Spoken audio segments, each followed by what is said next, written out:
In a world and time when so much is changing, there is still so much of our culture that has to be documented and kept alive. Who are the bearers of these precious living cultures?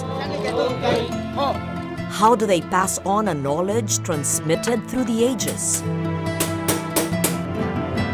What they represent has survived colonization, conflict, marginalization, and yet they persist. Sila ang sisidlan, the living vessels that store Dayaw, our knowledge, our pride.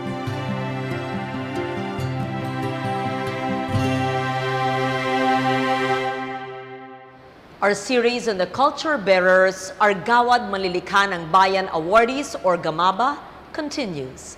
This time, we look at those masters who are still with us, whose continuing work we must acknowledge, learn more about, and preserve. Northern Luzon is a home of 3 Gamaba winners we feature in this episode. The first is a Kalinga teacher. The second is a maker of hats from Abra. The third, a weaver from Ilocos Norte. What can we learn from them as we begin to admire the complexity and the richness of their work?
A weaver from Pinili, Ilocos Norte, and perhaps the oldest of the Gamaba winners, at the time when she was honored, Magdalena Gamayo's frail frame and quiet demeanor belies the strength of her weaves and the impact of her work on her community. Magdalena Gamayo, well, when she was given the award in 2012, she was already 88 years old. But I think as early as 16, she already learned the art of weaving. The abel, the Ilocano abel. Abel is the kind of term for hobby, no? And she has a very, very vast repertoire of abel weaving, especially the binakol pattern. She knows many, many other patterns. Some of them are very difficult to make. Magdalena Gamayo, in spite of her age, can continue doing all those important, very important designs.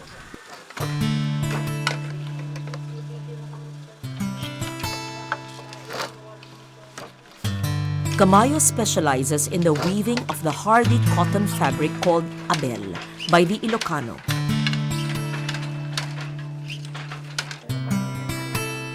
The binakol pattern, a complex abstraction said to represent the whirlwind, is one of her specialties. Many variations of the binakol exist, and she still retains the complex mathematics of its construction in her mind and in her heart.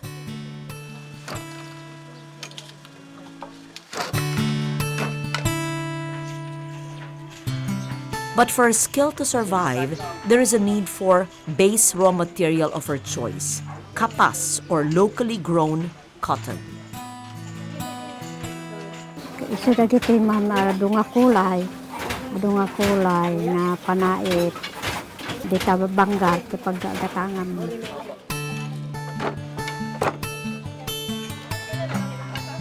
Gamayo's wish is for more young Ilocanos to learn from her and to inherit and carry on the knowledge which she is only a vessel of. Tatindya kang mumanta Bakita mo to na yan, di mamo no, ababati biyagkon, no, na manayong pay, no, madanong ko ti sa nga gasot sa tawon, ano saan. May miso nga ikarkararag ko na po, Diyos, no, manayo na kailangan siya. Kaya po, mapayag pay. Anong dati rigat ko nga sa tikinabakot. Magdalena is a master of a wide range of repertoire. She can do many designs, techniques, color combinations that a single weaver will not be able to do. So she's really very unusual. That was what made her stand out from all the others. Also the refinement of her technique. So again, quiet person, but beautiful textiles. Solid Norte is really a very strong sense of community. They really are able to build strong sense of solidarity among themselves. That's why when you look at Ilocano structures, they're quite simple. Even the churches show these structures. There are very few ornaments. What you see is the solidity of structure, simple and compact. Anything compact is more durable. So this is what I can say about Magdalena Gamayo. She really showcases the best of the Ilocano mind.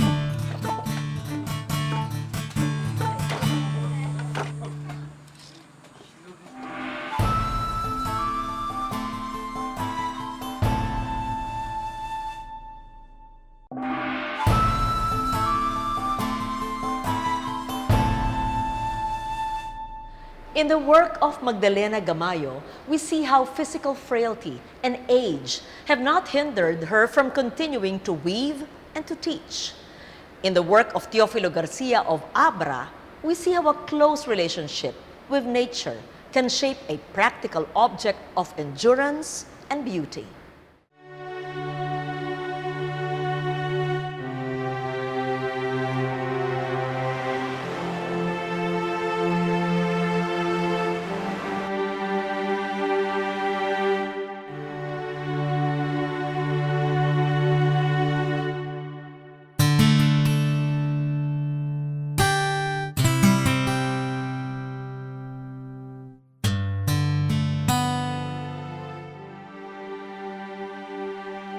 A gourd hat may seem like a simple thing, an item dismissed as a folksy Filipiniana.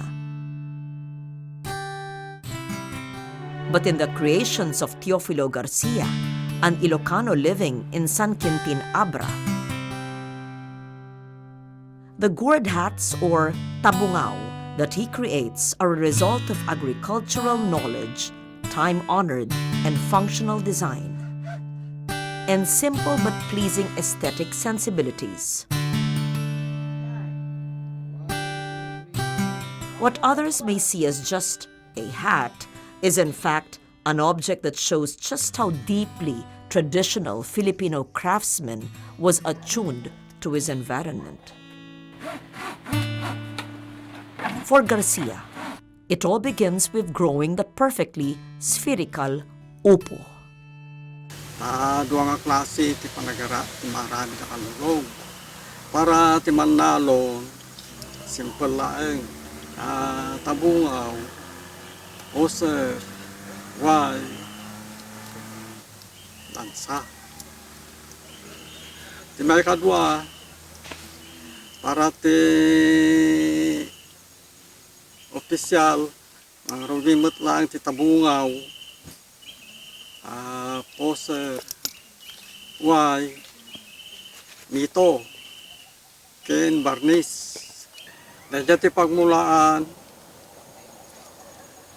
ti pamayak ti dayayen, matulungan ti bugaso, anti fertilizer. Ta iso ti pintas ti paritat panagdakkel ti tabungaw. With a perfect gourd to work with, he now begins the process of creating a hat. Malpasen nga maani rin yung tabungaw. Ragadyan ti yun nga agkatwa. Pagkatapos, ang pasanaday dyan, no malungsot dalusan. No madalusanen ipamaga. Apaman nga mamagaan, mabalinin nga singun para aramitin na kalubuhay. No madisinyon, nakasagana mo ta dyan, lingkan, sakam, rapan, sa gusto, asimbol. Papasan na nga ma-asimbol.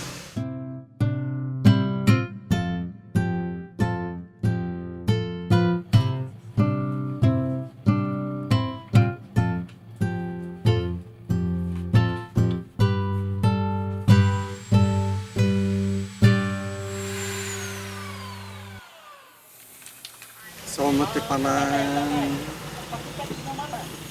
may gusto mo rin dyan decoration. So, yan dito. Diyan na dyan barnis. Dyan barnis, makalong manakap. Gana nga tumangko. Kasi pa nanguray mo itatangkon na baka makabulan. Makabulan pa 1 month. With the Gamaba recognition came the sudden resurgence of interest in the hat as a statement of one's identity, as well as a need for Teofilo to pass on his knowledge. Itag damamam na natubing anak na di National High School sa Pintin. Ito pangisok ko mo.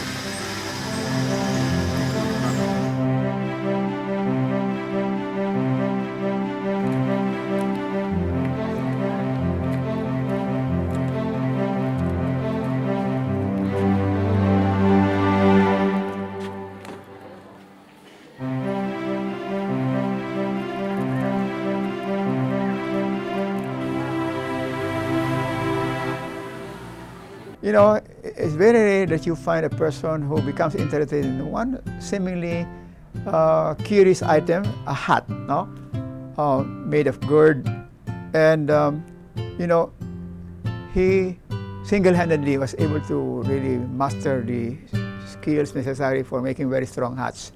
The tabungaw of the people of Abra, of the Tingians, and if you look at the surface, the hat seems to be simple, but if you look underneath the hat, it's very intricate. And one thing good about Teofilo Garcia is that he was able to really impart his knowledge to the young kids in his community. Now it's part of the school system. I think the Department of Education in his region was able to make the tabungaw making part of school curriculum. And so I don't think this tradition will disappear anytime soon, simply because of the way he was able to teach the young people in his community how to make the tabungaw. He's really an unusual person because since the time that he was awarded, they have been able to put together a program in elementary school. Practical arts, 1 whole year yata or 1 semester of curriculum based on his hat weaving. Now, and it's very interesting kasi the planning starts with the planting of the upo. They start with the planting of the upo, and then he teaches them. It's a special variety of upo, not any variety will do. And then yung harvesting, and then yung collecting of materials, and there is a curriculum. So he's really an unusual person to be able to do that and to teach it. He teaches it in the elementary school in his community. For me, that's the ideal, really, of Gamaba. So you have to give it to him. He's such a quiet man also.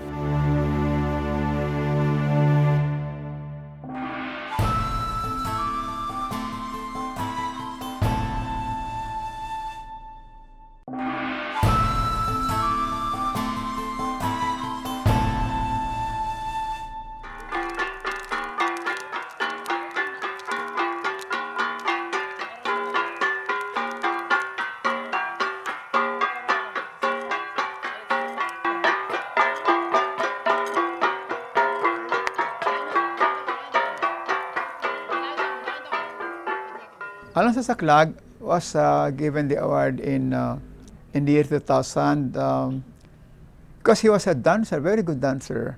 Alonzo Saclag is also a musician, no?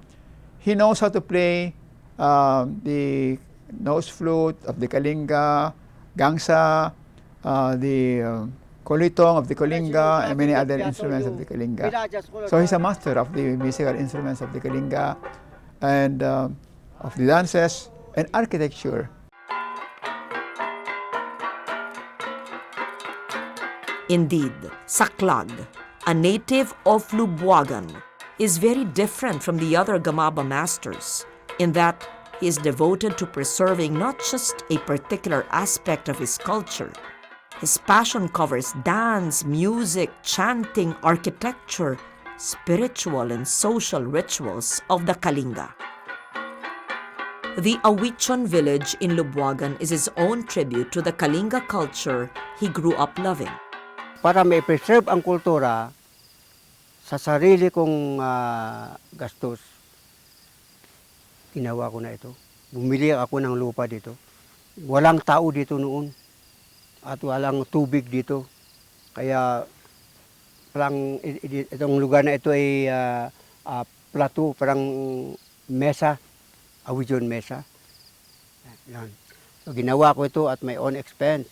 Pag may kaunti akong pera, nagkaya ako ng tao dito para magtrabaho, binibigyan ko sila ng dito kumakain at binibigyan ko sila ng parang sahod nila at ano man ang pwede kong ibenta basta lang matapos ito, ibenta ko. Ibang rice terraces na maliliit, kung may baka, animal ako na kalabaw, ibenta ko para lang may gastusin dito. Sarili akong ginawa para ma-preserve ang kultura. Noon, pag lalo na kung successful ang kayo sa tribal war, isa yun na parang victory dance. Ang isa, kung may parang piyesta ganun, pues sumayaw at may parang mag-asawa, parang wedding parang pwede rin yun, sumayaw. Pero nag-umpisa noon yung sayaw na iyon sa victory dance sa tribal. Kaya walang ngumiti kasi warrior. Pati babae walang ngumiti sa sayaw na yun, tachok. Puwera yung salip na ang tawag namin doon ay salip, yung parang courtship na babae at lalaki. Moy ja ipaila, oh moy ja ipaila, elala, elala, elala, elala, Kalinga, kopyan ja Kalinga, elala.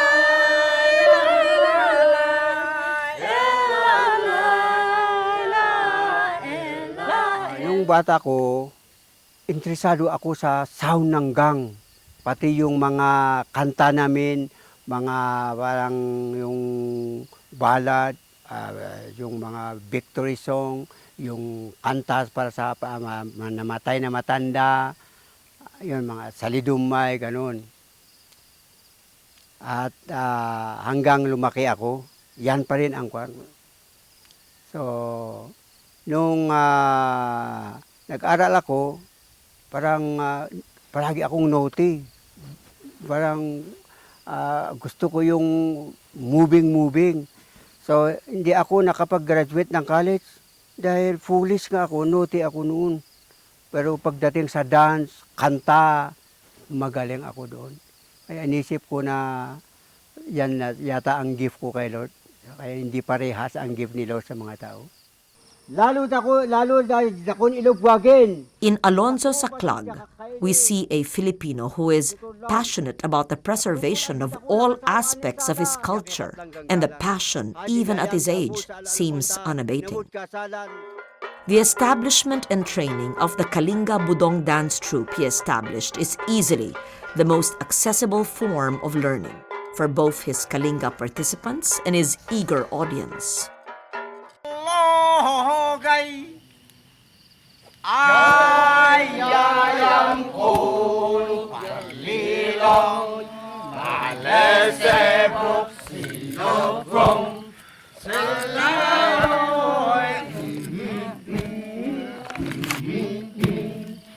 Alonzo Saclag's commitment to preserving the culture of a warrior society may strike some of us as anachronistic.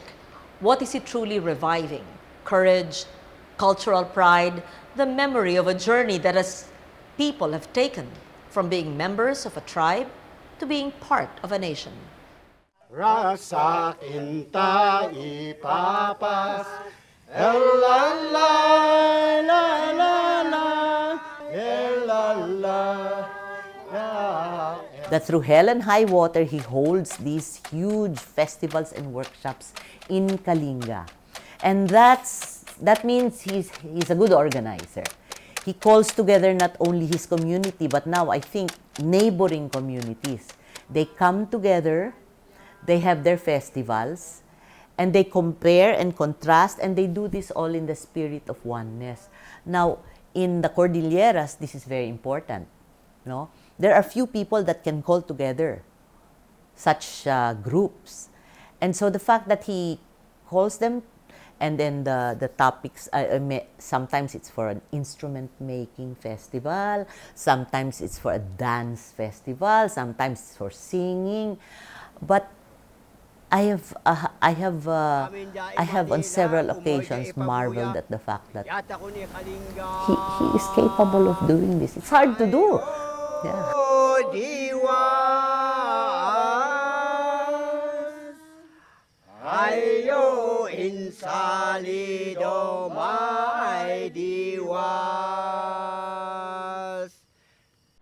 Earlier, I asked, what can we learn from the Gamaba awardees from northern Luzon? Well, we may not learn the intricacies of weaving a kusikos pattern, nor understand the social fabric of a traditional warrior society, nor the way of making a hat from a gourd. These are the end products of their work. What we can learn from, what will be most useful and relevant to our lives today is the humility and the perseverance with which Alonzo Saclag, Magdalena Gamayo, and Teofilo Garcia have lived their lives. Theirs is a hard choice. In the face of a changing world, they've quietly gone on, doing what they love.